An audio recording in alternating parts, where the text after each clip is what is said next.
Officially, Cynthia Winston is a psychotherapist, but in reality, her gift is far greater and deeper than simply understanding people and connecting with them emotionally. Cynthia can enter her patient's consciousness and primarily works with those tormented by something more severe than childhood trauma. One day, a 14-year-old girl named Riley knocks on her door claiming that something dark is haunting her. Though Cynthia, frightened by what she sees, turns the girl away, her daughter Jordan decides to help Riley on her own. If you have even a passing interest in screenwriting, you probably know that the vast majority of stories follow the so-called three-act structure.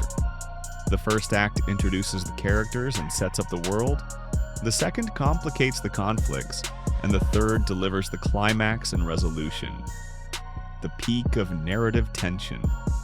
The supernatural horror film It Feeds fits this classic framework, but it's a rare beast in that its first act is by far the most vivid and striking. The film kicks off in high gear with one of Cynthia's sessions, where she delves into a client's subconscious and simultaneously lays out the rules of this world. These mental journeys can cause real injuries, even death, which is exactly what happened to her husband and Jordan's father.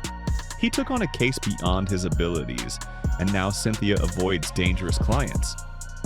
This is the core of her conflict with her daughter.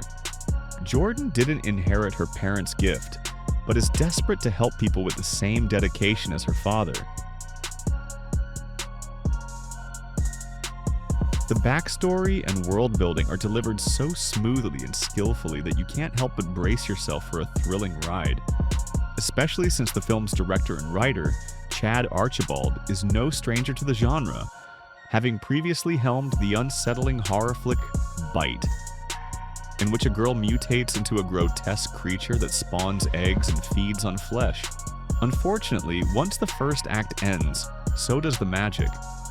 The film's grip weakens, and it quickly veers into predictable, straightforward horror territory, following a demon that torments its victim before ultimately draining their life force.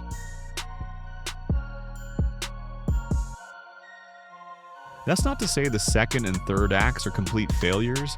The characters face hardships, overcome obstacles, and the film keeps us invested in their fates while delivering the requisite scares. Yet, it's impossible to shake the feeling that it's all just residual momentum from the first half. Like fading ripples in water, with no real surprises left in terms of character arcs or genre thrills. Archibald knows his craft as a horror filmmaker, and Ashley Greene and young actress Ellie O'Brien deliver strong performances. But in the end, they're not the ones steering this story, just passengers along for the ride.